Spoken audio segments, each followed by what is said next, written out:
Olá pessoal, tudo bem com vocês? Meu nome é Kellen Advíncula e hoje eu quero bater um papo sobre fé e cultura, mais especificamente sobre como a igreja considera que algumas culturas são sagradas e outras não. Confere aí.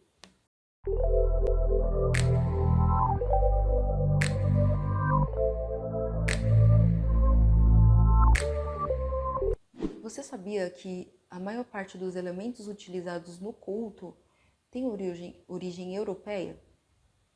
Como, por exemplo, o estilo musical, a liturgia do culto, os instrumentos utilizados. E isso não seria problema se a igreja não considerasse que essa forma é a forma correta e as demais formas são formas mundanas, tá? Só que isso tem origem na colonização, porque os colonizadores, para implantar a sua cultura e para subjugar os povos negros e indígenas, demonizaram a cultura deles, tá? Dos negros e dos indígenas, dos nativos, para poder então implantar a sua, tá? Só que não existe cultura sagrada em si mesma. A cultura é a forma com que a religião, com que a fé se expressa. E o que seria cultura? Cultura é a produção dos povos, tá? É tudo que um povo produz e é uma cosmovisão, é a maneira como aquele povo vê as coisas. E ela tem diversas formas, como a linguagem, a política, a forma artística, tá? Então, são um conjunto de produções de um povo, tá? E a maneira como um povo vê as coisas, como um povo vê a vida, como um povo interpreta a realidade. Então, eu vou criar aqui um exemplo para você entender melhor. Vamos supor que a religião seja, então, músicas, várias músicas, tá? E a forma com que ela se expressa seria o rádio. Vamos colocar aqui a mix, né? Então, dentro do nosso exemplo, as músicas são a fé, né, a religião, e a rádio mix é ali a cultura, ou seja, é a forma com que a religião se expressa. Só que nós sabemos também que a Mix tinha a Mix TV, que era uma outra forma de transmitir a mesma coisa. Mas agora nós temos o Spotify, as plataformas digitais que transmitem as mesmas coisas, ou seja, músicas. Então, as músicas são as mesmas, né? No nosso exemplo são as mesmas, mas existem diversas formas de transmitir a mesma coisa. Então, a cultura é assim, ela sempre vai se expressar através... a religião é assim, ela sempre vai se expressar através da cultura, tá? Inclusive, por exemplo, a forma com que eu estou falando, eu estou utilizando o português do Brasil, que é uma produção cultural do Brasil, e é assim que eu me expresso. Então, e é assim que a gente normalmente expressa, através da linguagem e através da produção artística, da produção musical, tá? Só que o que acontece? As pessoas falam assim, não, por exemplo, você não pode fazer um samba, né, uma música para Deus num estilo de samba.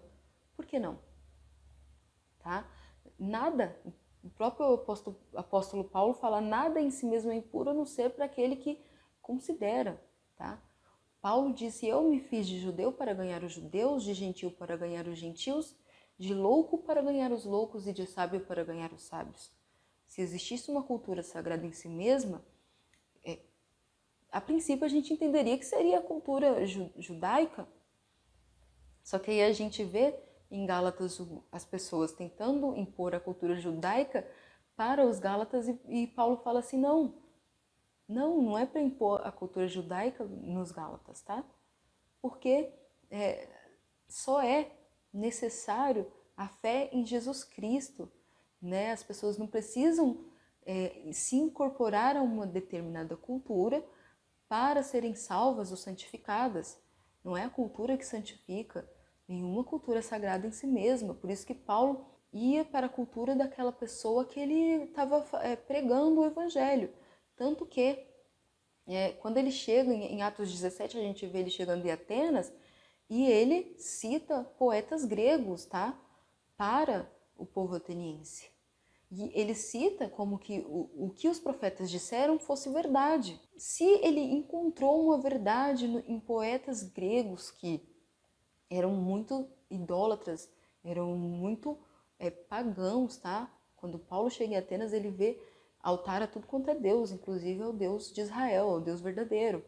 Então, se ele considerasse tudo no mesmo pacote de mundano, né, só porque não faz parte, não foi um poeta cristão que escreveu, eu não vou utilizar? Não, porque a fé se expressa através da cultura. Então veja você, por isso que ele diz a gente tem que examinar tudo e reter o que é bom. E a igreja, por muito tempo, por exemplo, proibiu instrumentos fortes como bateria. Então a gente chega na Bíblia e vê Deus sendo louvado com tamborins, com pandeiros, com danças, tá? E aí quando a gente chega aqui fala que não pode, tem que ser um culto quieto. E não tem problema você cultuar a Deus de maneira quieta, se é assim que você gosta. Você só não pode demonizar a forma com que as outras pessoas fazem isso. E os pentecostais sofrem muito preconceito, por quê? Porque eles são brasileiros demais. Porque o brasileiro é um povo agitado, tá? E aqui eu não estou defendendo todos os pentecostais, tem coisa que é realmente um emocionalismo muito grande, tá? Que é realmente uma desordem. Mas tem outras coisas que é simplesmente a forma da pessoa se expressar sua emoção diante de Deus. Mas a gente quer fazer uma separação. Não, você não pode ser emocional, tá? Você não pode tomar decisões baseadas em emoção, mas emoção faz parte de quem você é. Faz parte de como Deus te fez. E o homem é alma, corpo e espírito, e isso é indivisível. Apenas a palavra de Deus consegue separar isso daí, tá? Só que ela não separa para você falar assim, não, agora eu tenho que fazer as coisas espirituais. E agora eu tenho que fazer as coisas do corpo. Ela separa o quê? Para discernir as intenções. É para isso que serve, tá? Essa separação. De outra forma, o homem não tem como fazer essa separação e falar assim, não, agora eu tenho que ser racional o tempo todo. Mas dá para ser racional e emocional ao mesmo tempo. Então a gente precisa entender isso. Deus sempre gostou de ser louvado dessa forma agitada também, tá? Com os tamborins e os pandeiros. E se a gente for ver, a cultura israelense, na sua forma de fazer música, se assemelha muito à nossa, né? Nas suas danças. Eram as músicas muito dançantes, eram umas músicas bem agitadas, aquelas coisas, sabe? Tanto que tem até uma vez que Davi dança que nem louco, pulando na presença de Deus, tá? E é criticado pela mulher dele, e ele fala assim, eu tô dançando para Deus.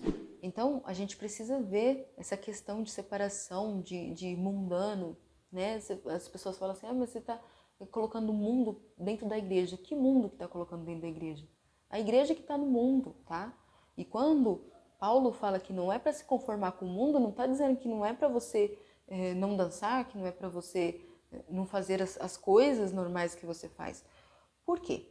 Por que Deus, quando colocou Adão no jardim estava fazendo tudo certinho até o momento que ele comeu a maçã? Errou! Mas aí Deus coloca Adão no jardim, por que Deus não ficou lá sendo adorado por Adão 24 horas por dia? Por quê? Então é de se analisar por que ele não fez isso. Não, ele colocou uma companheira, ele deu um trabalho, fez Adão cultivar a terra, tá?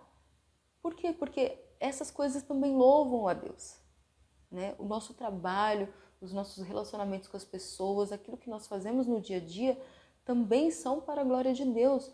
Então, por que Deus deixou Adão lá e ele estava vivendo o propósito dele, e Deus vinha conversar com Adão e depois ia embora, entendeu? Se fosse pra gente ficar o tempo todo achando que ser espiritual é ficar o tempo todo falando com Deus o tempo todo, é bom a gente orar sim, mas o que eu tô querendo dizer é que Deus não é só louvado se você está lembrando dele naquele momento.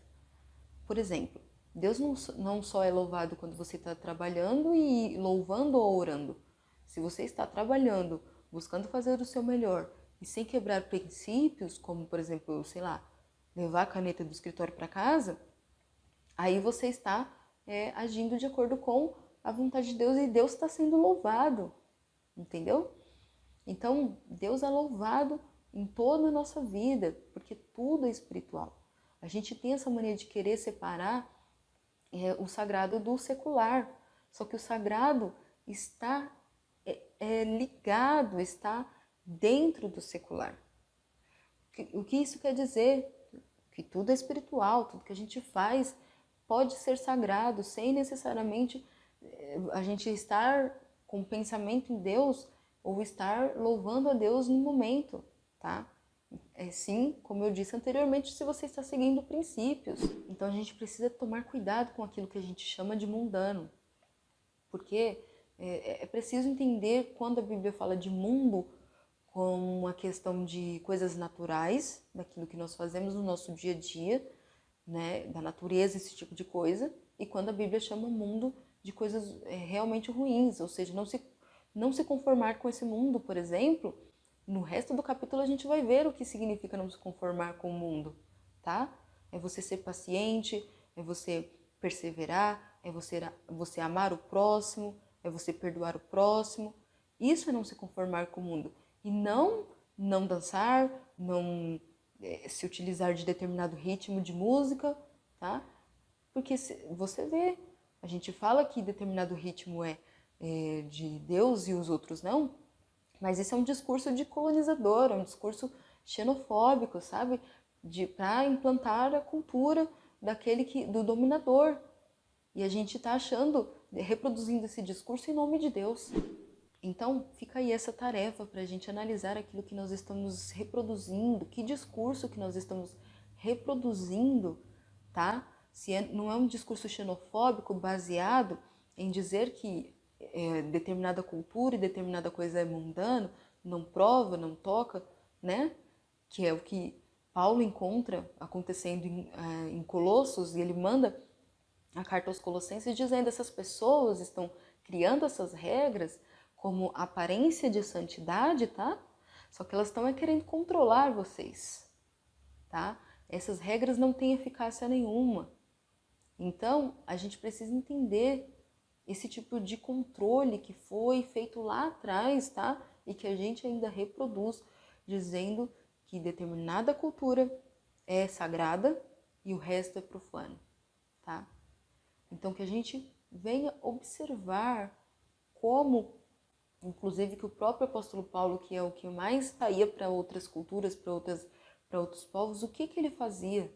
Se ele chegava lá subjugando toda a cultura, né? Ele não chegava lá, ele entrava na cultura da pessoa e pregava de acordo com a cultura daquela pessoa, como nós vimos. Então, que nós analisemos a nós mesmos e se encontrarmos esse tipo de discurso em nós, nas nossas ações, né? E na nossa fala, que a gente possa mudar o rumo. Se você gostou desse vídeo, não esqueça de deixar o seu like, tá? E de compartilhar para as pessoas, para os seus amigos, e de se inscrever no canal para mais vídeos como esse. Até mais!